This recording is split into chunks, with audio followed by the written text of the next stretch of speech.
What if your dream life was a beautiful lie? You're pregnant, married to a millionaire, with your best friend by your side to share the joy.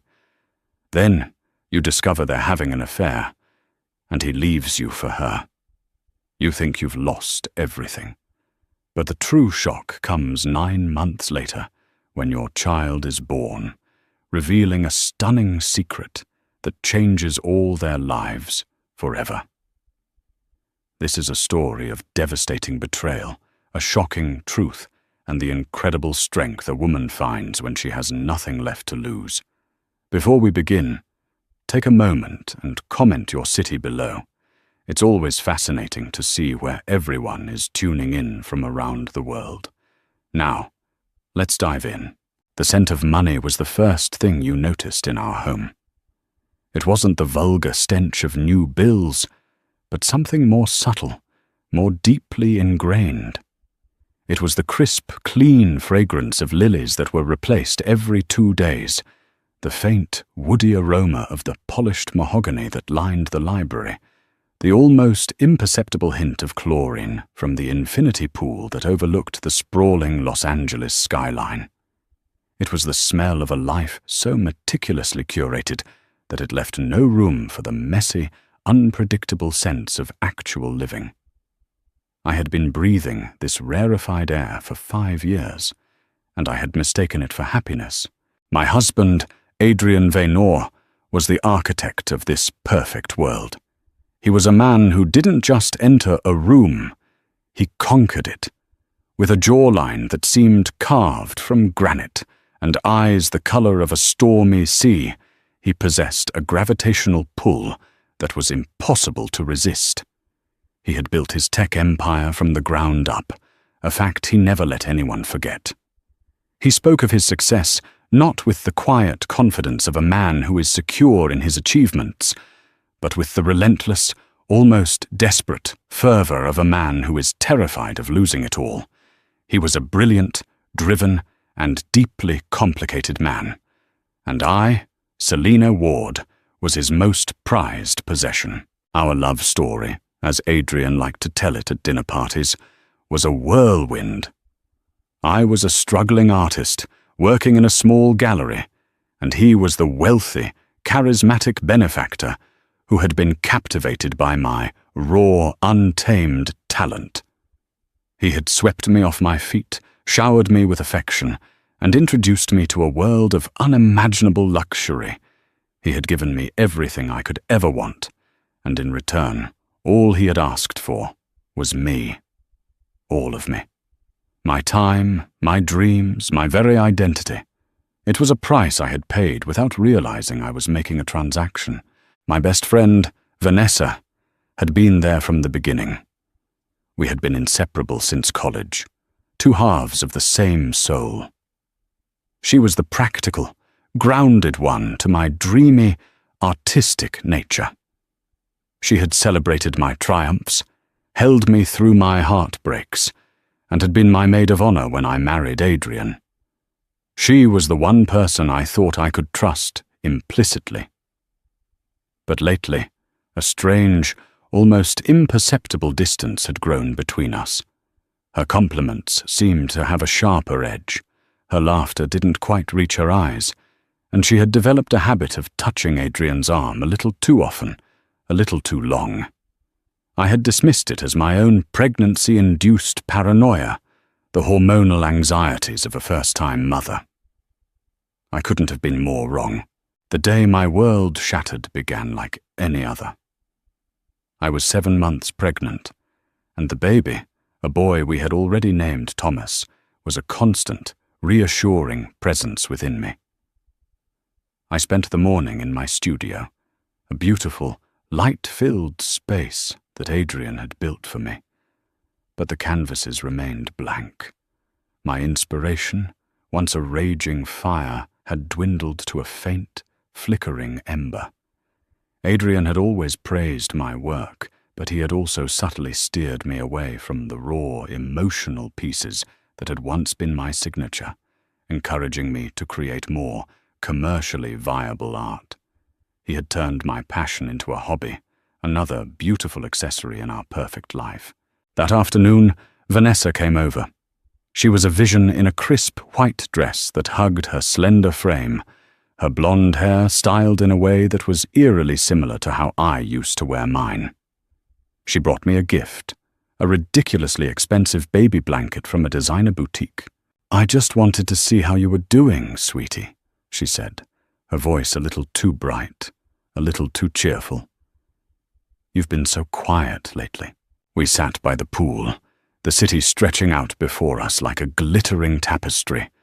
We talked about the baby, the nursery, the upcoming baby shower. But the conversation felt stilted, rehearsed. There was an unspoken tension in the air, a secret that hung between us, thick and suffocating. Later that evening, Adrian came home late. It had become a common occurrence. Long meetings and last-minute business trips his constant excuse. He kissed me, a brief, perfunctory peck on the cheek, his mind already elsewhere. He told me he had to go out again, a dinner with some investors. I didn't question him. I had learned not to. It was a little after midnight when I woke up with a thirst I couldn't quench. As I walked past the library, I heard voices. Adrian's, low and urgent, and another, a woman's, soft and familiar. My heart began to pound, a frantic, terrified drum against my ribs. I pushed the door open, and there they were, Adrian and Vanessa, their bodies entwined, their faces inches apart. They sprang apart, their eyes wide with a mixture of shock and guilt. But there was something else in Vanessa's eyes, a flicker of triumph, a cruel, vindictive gleam that I had never seen before. The silence that followed was a living, breathing thing. It was filled with the sound of my world breaking, the shattering of a million illusions. Adrian was the first to speak, his voice cold, devoid of any emotion. "Selene," he said, his tone as sharp as a shard of glass. "We need to talk." But there was nothing to talk about. The truth was there, in the disheveled state of their clothes, in the guilty flush on their faces, in the way Vanessa refused to meet my eyes. My husband and my best friend. The two people I loved and trusted most in the world. It was a betrayal so profound, so devastating, that it felt like a physical blow. I stumbled back, my hand on my belly. A silent, desperate plea to protect my unborn child from the wreckage of my life. The gilded cage had shattered, and I was left standing in the ruins, alone and exposed. The moments that followed the discovery were a blur of fragmented images and disjointed sounds, like a film that had been violently ripped from its reel. I remember the cold, hard feel of the marble floor beneath my bare feet, as I backed away from the library, the way the soft, ambient lighting of the hallway seemed to mock the darkness that was consuming me. I remember the look on Adrian's face, not of remorse, but of cold, calculated annoyance. He wasn't sorry for what he had done. He was angry that he had been caught. "Selene, let's be rational about this," he said, his voice a low, menacing growl. He had followed me into the grand foyer, his footsteps echoing in the cavernous space. Vanessa remained in the library, a shadowy figure lurking in the background, her presence a constant, suffocating weight. "Rational?" I whispered, the word a foreign, meaningless sound. "You want me to be rational?" "There's no need for hysterics," he said, his voice laced with a cruel, dismissive tone. "It's not good for the baby." The baby. He had the audacity to mention our child, the innocent life that was caught in the crossfire of his deceit. A wave of nausea washed over me, and I gripped the edge of a console table to steady myself. "How could you?" I asked, my voice barely a whisper. "With her, with Vanessa, these things happen, Selene," he said, his words a casual, careless dismissal of our life together. People change. Feelings change. He spoke of our marriage as if it were a business deal that had gone sour, a contract that was no longer mutually beneficial. There was no apology, no explanation, just a cold, brutal severance. He told me that he and Vanessa were in love, that they had been for months. He said he had been waiting for the right time to tell me, a statement so absurd, so patently false, that it was almost laughable.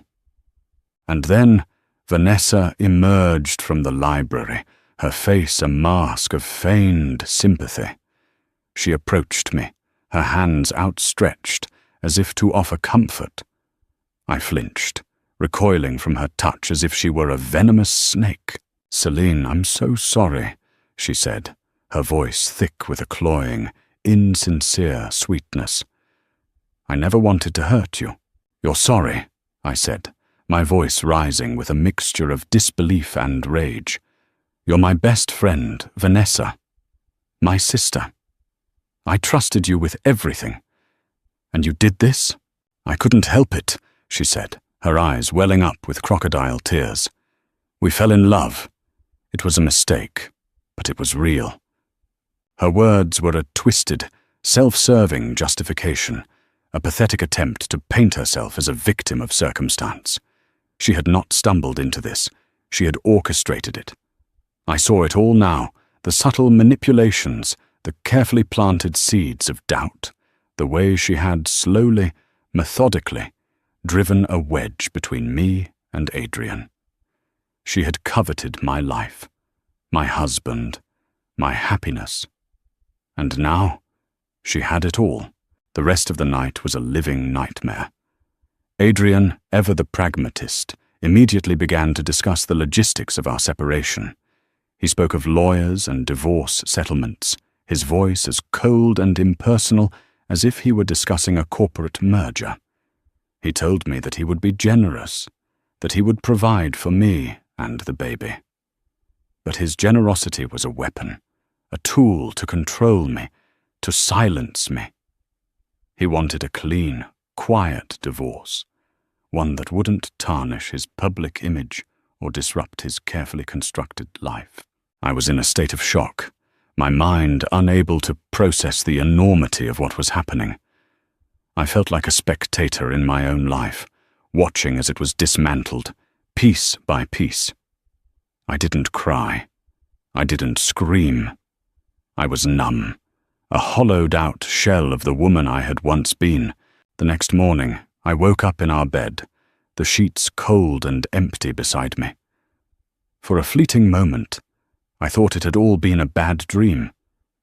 But then the reality of it came crashing down on me, a suffocating wave of grief and despair. I packed a small bag, my hands moving with a slow, robotic precision. I took only what was mine, the few personal belongings that hadn't been curated by Adrian. My old, paint-splattered clothes, a handful of well-worn books, a small framed photograph of my parents. As I was leaving, Adrian appeared in the doorway, his face a mask of cold indifference. He handed me a check, the amount so large it was obscene. "This should be enough to get you started," he said, his voice devoid of any emotion. "My lawyer will be in touch." I looked at the check, at the neat, precise signature that had once been a symbol of our shared life. And then I did something that surprised us both. I tore it in half, the sound a small, satisfying rip in the oppressive silence. "I don't want your money, Adrian," I said, my voice shaking but firm. "I don't want anything from you." For the first time, I saw a flicker of something in his eyes, a brief, unguarded moment of surprise. But it was gone as quickly as it had appeared, replaced by his usual, impenetrable mask. I walked out of that house, out of that life, without looking back. The gilded cage had been my prison, but it had also been my home. And now I was homeless, adrift in a world that suddenly felt cold and hostile. The shattering was complete. I had lost my husband, my best friend, my home, my future. All I had left was the tiny, fragile life growing inside me, a silent, unknowing witness to the devastation of our world. The first few weeks after I left Adrian were a blur of grey, a monotonous, soul-crushing expanse of time. I was adrift in a sea of grief, the waves of betrayal and despair crashing over me with a relentless, unforgiving force. I had moved into a small, nondescript apartment in a quiet, tree-lined neighborhood on the other side of the city, a place so far removed from the opulent world I had once inhabited that it felt like another planet. The apartment was sparsely furnished, the walls a stark, unforgiving white. It was a blank canvas, a reflection of the emptiness that had taken root in my soul. I spent my days in a state of suspended animation, moving through the motions of life without actually living. I ate when I remembered to, slept in fitful, dreamless bursts, and stared at the blank canvases in my makeshift studio, the vibrant colors of my paints mocking the monochrome world I now inhabited. The silence of the apartment was a constant, oppressive presence, a stark contrast to the carefully curated soundscape of my former life. There was no soft, ambient music, no gentle hum of the state-of-the-art air conditioning, just the occasional siren in the distance, a mournful, wailing reminder of the city that lay outside my door, a city that felt both alien and hostile. The financial reality of my new life was a harsh, unforgiving slap in the face. I had walked away from Adrian's money, a decision I had made in a moment of defiant pride. But pride, I soon discovered, was a luxury I could no longer afford. The small savings I had were dwindling at an alarming rate, and the prospect of finding a job in my current state felt like an insurmountable challenge. I was 7 months pregnant, my body a constant, physical reminder of the life I had lost. Who would hire a heavily pregnant woman with a resume that was 5 years out of date? My only connection to my old life was the relentless, intrusive presence of Adrian's lawyer, a sleek, predatory man named Marcus, who called me with a maddening, almost daily, persistence. He spoke of settlement agreements and non-disclosure clauses, his voice a smooth, venomous purr. Adrian, it seemed, was desperate to finalize our divorce, to erase me from his life as quickly and as quietly as possible.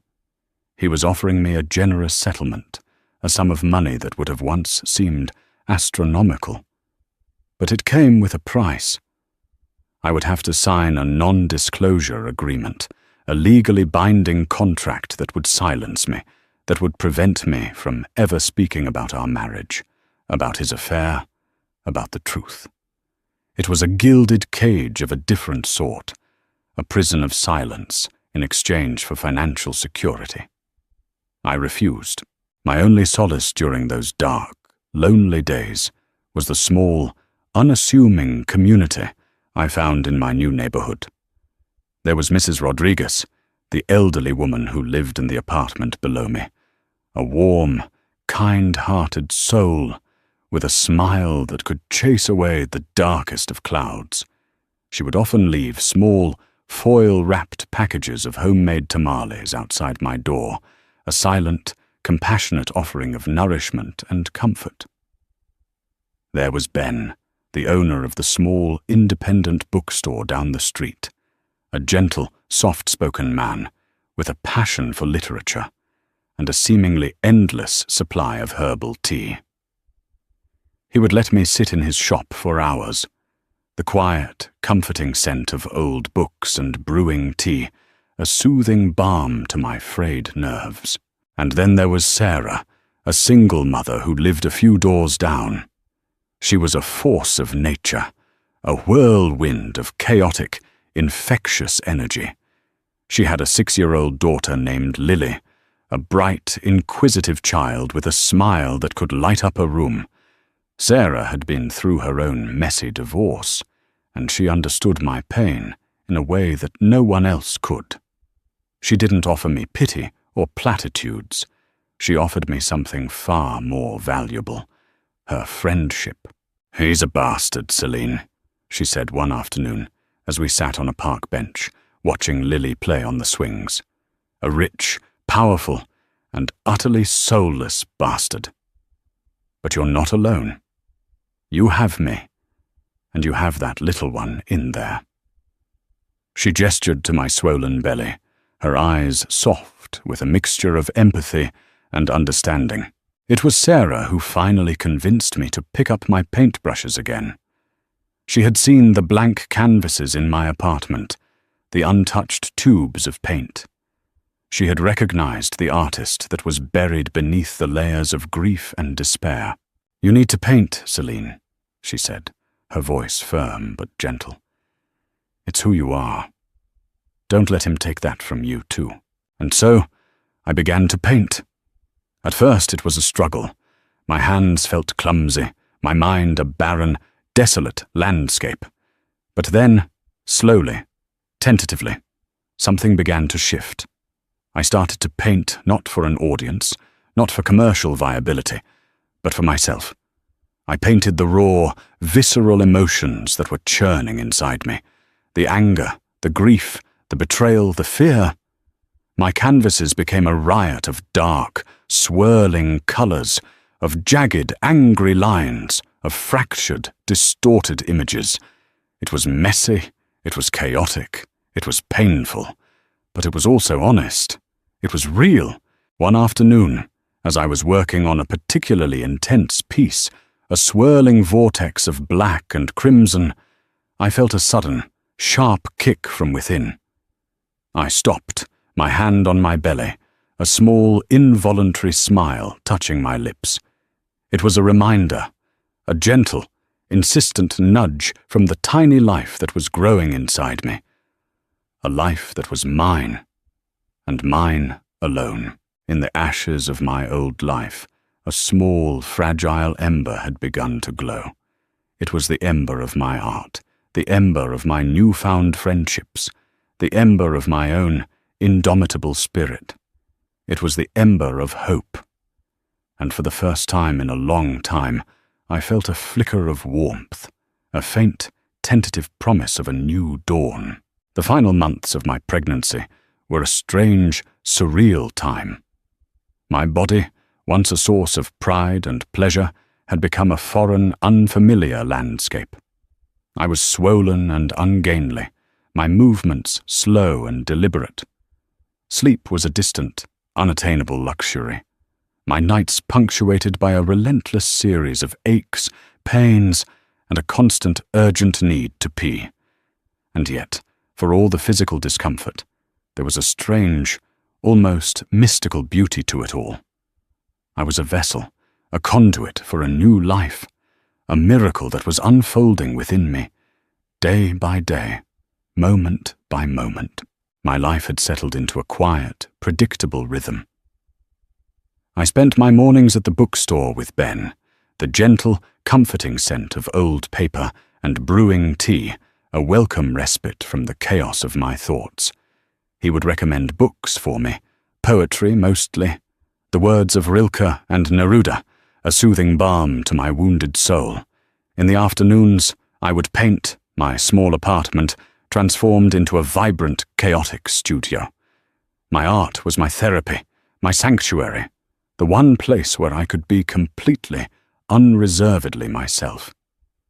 I poured my pain, my anger, my grief onto the canvas, transforming the ugliness of my betrayal into something raw, powerful, and strangely beautiful.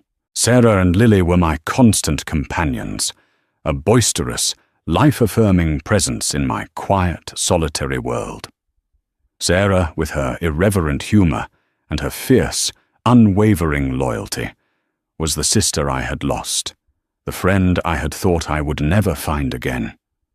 Lily, with her innocent, wide-eyed wonder and her endless, unanswerable questions, was a constant, joyful reminder of the life that was about to enter my world. One evening, as Sarah and I were sitting in my apartment, surrounded by the comforting clutter of my art supplies, she showed me an article on her phone. It was from a glossy, high society magazine, a fawning, sycophantic piece about Adrian and Vanessa. There was a picture of them at some charity gala, their arms wrapped around each other, their faces beaming with a practiced, performative happiness. Vanessa was wearing a stunning, emerald green gown, a massive diamond necklace glittering at her throat. Adrian looked as handsome and as powerful as ever, his eyes fixed on the camera with a look of smug, self-satisfied triumph. The article was a nauseating, saccharine tribute to their whirlwind romance, their unbreakable bond. It painted them as a modern-day fairy tale, a story of two people who had defied the odds to find true love. There was no mention of me, of our marriage, of the child I was carrying. I had been erased, a footnote in the grand, sweeping narrative of their perfect life.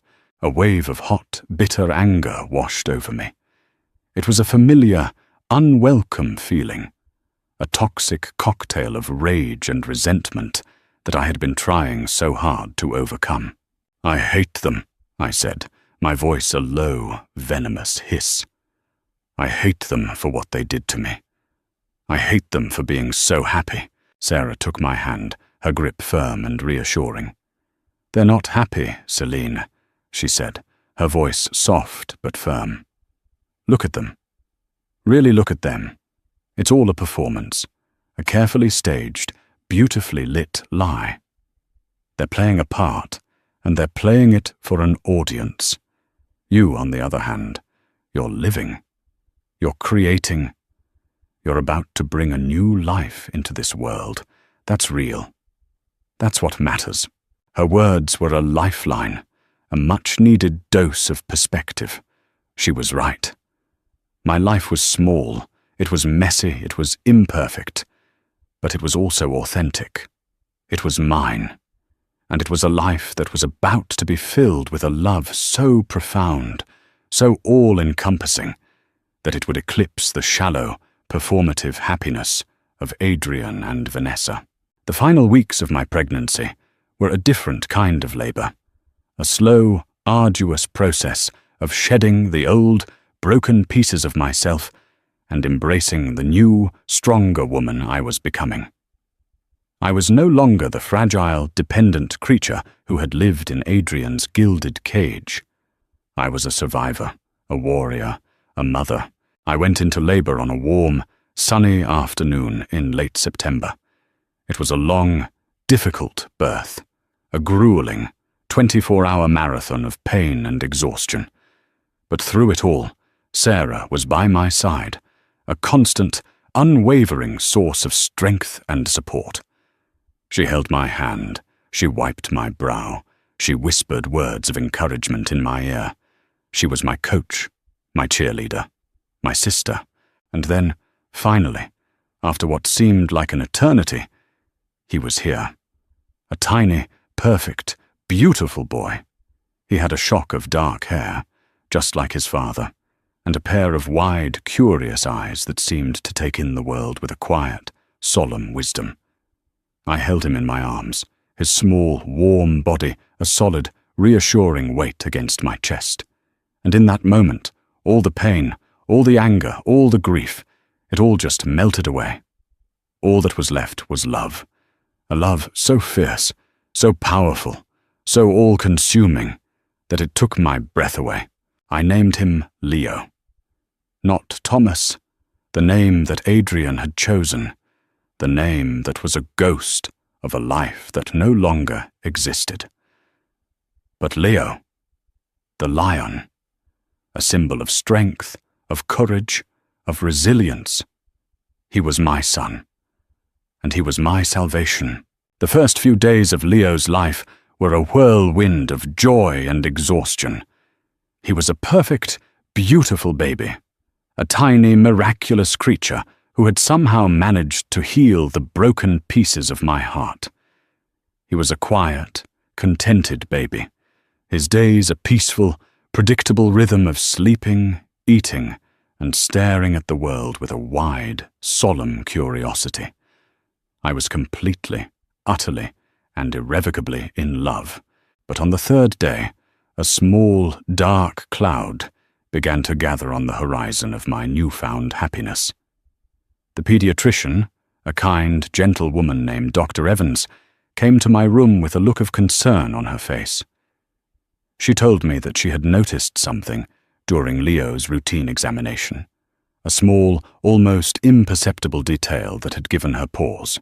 "It's his heart," she said, her voice soft and gentle. I heard a faint murmur. "It's probably nothing, just a common, harmless sound that many newborns have. But I'd like to run some tests, just to be sure." A cold, sharp sliver of fear pierced through the warm, fuzzy bubble of my maternal bliss. I tried to reassure myself that she was right, that it was probably nothing. But a deep, primal instinct, the fierce, protective love of a mother for her child, told me otherwise. The tests were a blur of beeping machines, hushed voices, and the cold, sterile smell of the hospital. I held Leo in my arms, my body a shield against the frightening, unfamiliar world that surrounded him. I whispered to him. I sang to him. I prayed with a fervor I hadn't known I possessed. The results came back the next day. Dr. Evans sat on the edge of my bed, her face a mask of gentle, compassionate sympathy. She told me that Leo had a rare congenital heart defect, a condition called tetralogy of Fallot. It was a complex, serious condition that would require open-heart surgery. The words hit me with the force of a physical blow. I felt the air leave my lungs, my world tilting on its axis. Open-heart surgery on my tiny, fragile, perfect baby. It was a nightmare, a cruel, unthinkable twist of fate. But there was more. Dr. Evans went on to explain that tetralogy of Fallot was often associated with a rare genetic syndrome, a condition called 22q11.2 deletion syndrome.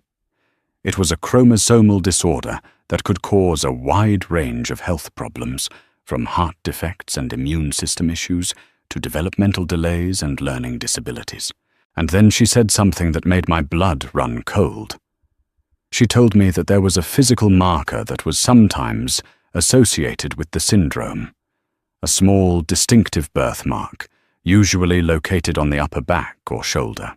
A memory, sharp and sudden, pierced through the fog of my shock and grief. A memory of a summer afternoon, years ago, at Adrian's family estate. We had been swimming in the lake, and Adrian had taken off his shirt. And there, on his left shoulder blade, was a small, crescent-shaped birthmark, the color of a faint, faded bruise. He had told me that it was a family trait, a Vaynor mark that had been passed down through generations of his family. With a trembling hand, I gently turned Leo over, and there, in the exact same spot on his tiny, perfect back, was the same crescent-shaped birthmark. The unveiling was complete. This was not just a random, tragic twist of fate. This was a legacy of secrets, of lies, of a genetic inheritance that had been passed down from father to son. Adrian had not just given my son his dark hair and his stormy eyes. He had given him this ticking time bomb in his chest, this shadow that would follow him for the rest of his life. A new kind of anger, cold and sharp and righteous, surged through me. This was no longer just about a broken heart and a shattered marriage. This was about my son, my beautiful, innocent, vulnerable son. And I would be damned if I was going to let him face this alone. I made a decision that was born not of weakness or desperation, but of a fierce, unyielding, maternal love. I was going to call Adrian, not to beg, not to plead, not to ask for his help, but to demand it. He was Leo's father, and it was time for him to face the consequences of his actions, to take responsibility for the life he had created, and then so carelessly abandoned. The battle for my son's life had just begun, and I was ready to fight. The phone call to Adrian was the hardest I have ever had to make. My hands were trembling, my heart was pounding, and my voice was a choked, barely audible whisper. I had rehearsed the words 100 times in my head, but when I heard his voice on the other end of the line, cold and distant and impatient, the carefully constructed sentences evaporated, leaving me with nothing but the raw, unfiltered truth. "It's Leo," I said, my voice cracking. "He's sick, Adrian. He's very sick." There was a long, heavy silence on the other end of the line. I could hear the faint, muffled sound of music in the background, the clinking of glasses, the murmur of voices. He was at a party, or a restaurant, or some other glamorous, carefree setting, a world away from the sterile, antiseptic reality of my hospital room. "What do you mean, sick?" he asked, his voice laced with a mixture of annoyance and disbelief. "What's wrong with him?" I told him everything.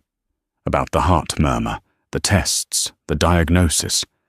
I told him about the tetralogy of Fallot, the 22q11.2 deletion syndrome, the open heart surgery that Leo would have to endure. And then I told him about the birthmark. The silence that followed was different this time. It was not the silence of indifference, but the silence of shock. I could almost feel the ground shifting beneath his feet, the carefully constructed walls of his perfect world beginning to crumble. "I'll be there," he said, his voice a low, strangled whisper. And then he hung up. He arrived at the hospital a few hours later. He was a ghost of the man I had once known, his face pale and drawn, his eyes wide with a mixture of fear and disbelief. He was wearing a tuxedo, the stark, formal attire a jarring contrast to the grim, sterile environment of the neonatal intensive care unit. He stood by Leo's incubator, his gaze fixed on the tiny, fragile creature who was his son. He looked at the wires and tubes that snaked across Leo's small body, at the rhythmic, insistent beeping of the machines that were keeping him alive. And for the first time since I had known him, I saw Adrian Vaynor, the master of the universe, look small. He didn't speak for a long time. He just stood there, his hands pressed against the glass of the incubator, his shoulders slumped in a posture of utter defeat. And then he began to weep. Not the loud, performative sobs of a man who is seeking attention, but the silent, shoulder-shaking tears of a man whose soul is breaking. The reckoning had begun. The consequences of his actions, the reality of the life he had so carelessly created and then so cruelly abandoned, had come crashing down on him with the force of a tidal wave. This was not a problem that could be solved with money or lawyers or a carefully worded press release. This was real. This was his son. And he was sick. Vanessa arrived a little while later, a whirlwind of expensive perfume and feigned concern. She tried to put her arm around Adrian, to offer him comfort, but he flinched, shrugging her off with a look of cold, undisguised contempt. "What are you doing here?" he asked, his voice a low, menacing growl. "I came to support you, Adrian," she said, her voice a wounded, self-pitying whine. "I came to be here for you." "I don't want you here," he said, his voice as sharp as a shard of glass. "This is my son, my family. You are not a part of it." The words hung in the air, a brutal, public rejection that was as cruel as it was deserved. Vanessa's face crumpled, her carefully constructed mask of composure shattering into a million pieces. She turned and fled, her stilettos clicking a frantic, desperate rhythm on the polished linoleum floor.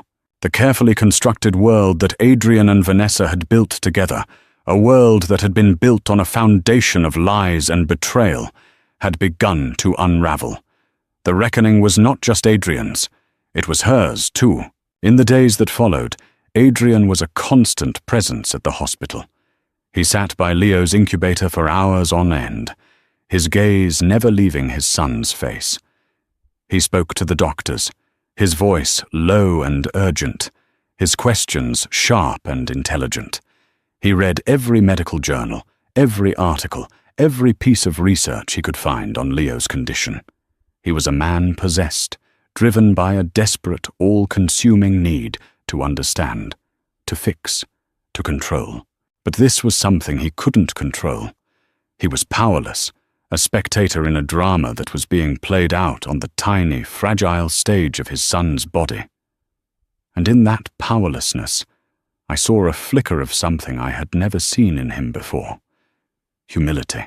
The reckoning was a long, slow, painful process. It was a stripping away of the arrogance, the pride, the selfishness that had defined him for so long. It was a confrontation with the truth, a truth that was as undeniable as the crescent-shaped birthmark on his son's back. He was a father, and his son needed him. It was a role he had never wanted, a responsibility he had tried to escape, but it was a role he could no longer deny. The reckoning had come, and it had changed everything. The weeks leading up to Leo's surgery were a strange, surreal time. Adrian and I existed in a state of suspended animation, our lives revolving around the sterile, antiseptic world of the hospital. We were two strangers, bound together by a shared, all-consuming fear for the life of our son. The air between us was thick with unspoken words, with the ghosts of our shared past, with the raw, open wound of our betrayal. Adrian, true to his nature, had thrown himself into the role of the proactive, problem-solving father. He had consulted with the best pediatric cardiologists in the country, had arranged for a second and then a third opinion. He had offered to fly Leo to a specialized clinic in another state, to spare no expense to ensure that he received the best possible care. I, on the other hand, had retreated into a quiet, protective shell. I trusted Dr. Evans. I trusted the team of doctors and nurses who were caring for Leo, and I had a deep, intuitive faith in my son's strength and resilience.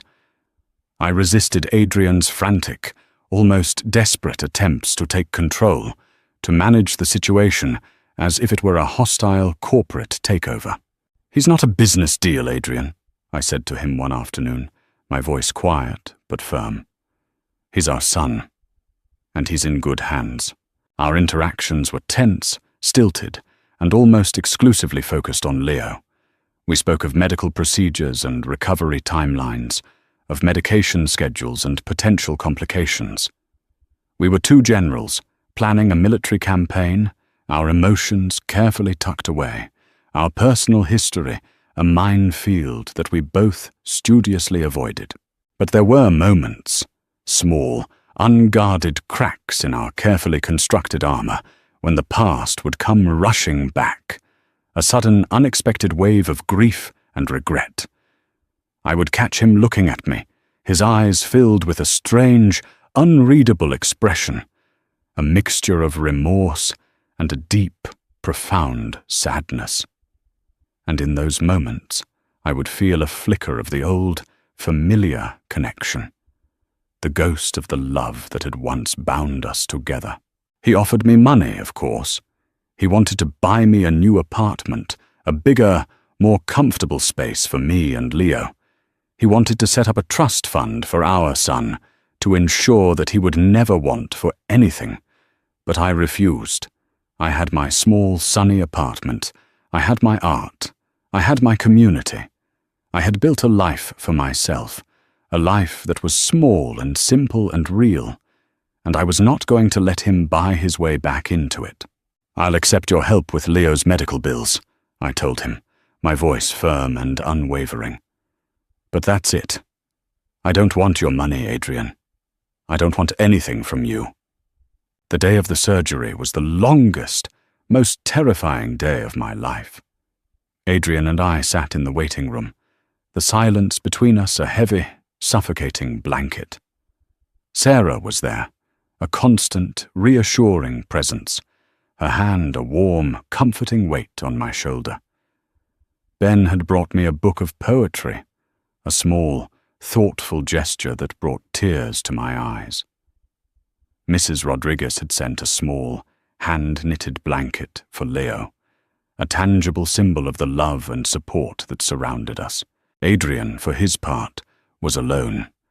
His phone, usually a constant, insistent presence, was silent.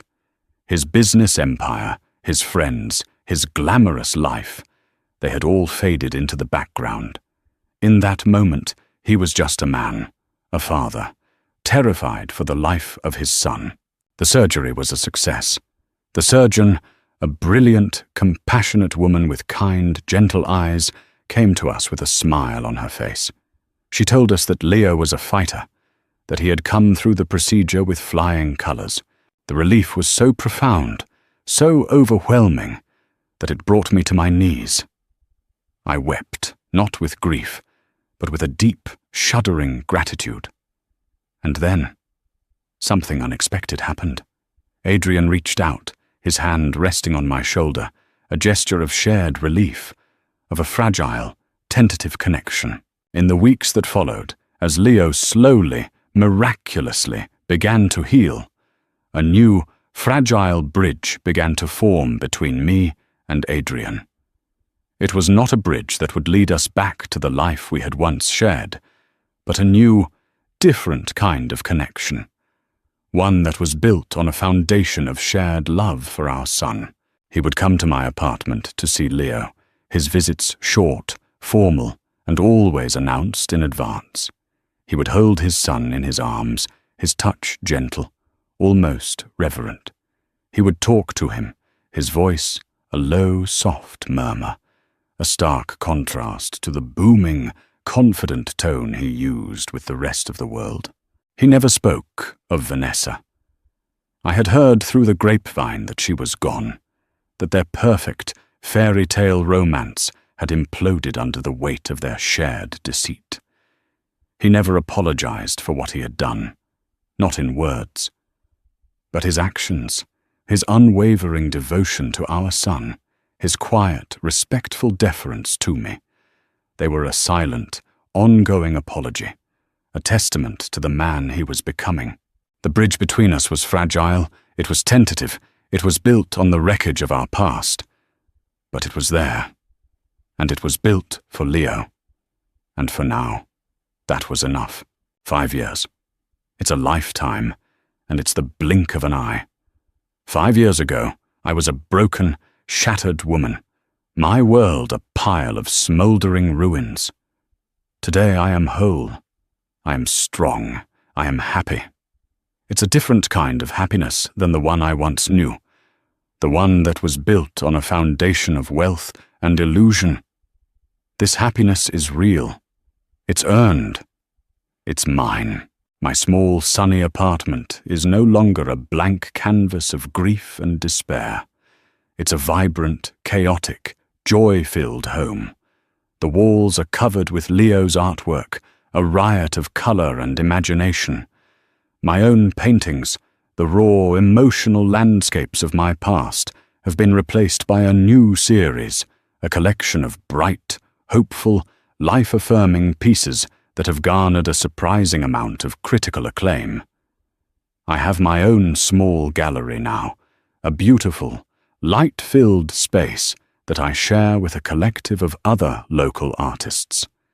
It's a dream I had long since abandoned, a dream that has been resurrected from the ashes of my old life. Leo is a force of nature. He is a bright, curious, and endlessly energetic 5-year-old. He has his father's dark hair and his stormy eyes, But he has my spirit, my resilience, my love of life. His health, once a constant source of fear and anxiety, is now a testament to his strength and the miracle of modern medicine. He has a faint, silvery scar on his chest, a battle wound that he wears with a fierce, innocent pride. He is a survivor, a warrior, a lion. Adrian is a constant, if distant, presence in Leo's life. He is a good father, a better father than I ever could have imagined. He sees Leo every weekend, their time together, a carefully orchestrated, almost formal affair. He takes him to museums and baseball games, to parks and playgrounds. He is patient, he is kind, he is present. He is a different man than the one I married, a man who has been humbled by the profound, life-altering experience of fatherhood. Our relationship is a strange, delicate dance. We are not friends, not really. The wound of his betrayal is too deep, the scar tissue too thick. But we are partners. We are co-parents. We are two people who are bound together by a shared, unconditional love for our son. We talk about Leo, about his school, his friends, his dreams. We are polite, we are respectful, we are civil. It's a fragile peace, a hard-won truce. But it's a peace that we have both worked hard to maintain. He is alone. His relationship with Vanessa, as I had suspected, had been a casualty of the reckoning. Their love, built on a foundation of lies and deceit, had been no match for the harsh, unforgiving light of reality. He has had other relationships, I'm sure, but none of them have lasted. He is a man who is still searching, still trying to fill the void that was left in the wake of his self-inflicted destruction. Sometimes I see a flicker of the old Adrian, a flash of the arrogance, the ambition, the relentless drive that had once defined him. But it's different now. It's tempered by a newfound humility, a quiet, almost melancholic wisdom. He had it all, and he lost it all. And in that loss, he has found something far more valuable. A second chance. As for me, I have found a different kind of love. A love that is quiet and gentle and real. Ben, the kind, soft-spoken owner of the bookstore, has become more than just a friend. He is my partner, my confidant, my rock. He loves me for who I am, not for who he wants me to be. He loves my art. He loves my son. He loves the strong, independent woman I have become. One evening, as Ben and I are sitting on the porch of my small, cozy home, watching Leo chase fireflies in the fading light, I feel a profound, overwhelming sense of peace.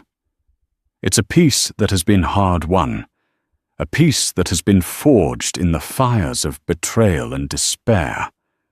It's the peace of a woman who has not just survived, but has thrived. Adrian was not my happy ending. He was my beginning. He was the catalyst that forced me to break free from the gilded cage I had mistaken for a home, to find my own voice, my own strength, my own happiness. The dawn that has broken in my life is not the one I had once dreamed of, the one that was filled with the glittering, ephemeral light of wealth and illusion. It's a different dawn, a real dawn, a dawn that is filled with the warm, steady, and enduring light of love, of family, of a life that is truly, authentically, and unapologetically my own. This story is a powerful reminder that the most devastating betrayals can sometimes lead to the most profound transformations. It's about the strength of the human spirit, the fierce, unconditional love of a mother, and the long, difficult road to redemption. If this story touched your heart, if it made you believe in the power of resilience and the promise of a new dawn, please give this video a thumbs up and share it with someone who might need to hear this message. And don't forget to subscribe to our channel for more stories that will inspire you, move you, and remind you that even in the darkest of nights, there is always the promise of a new day. Thank you for watching.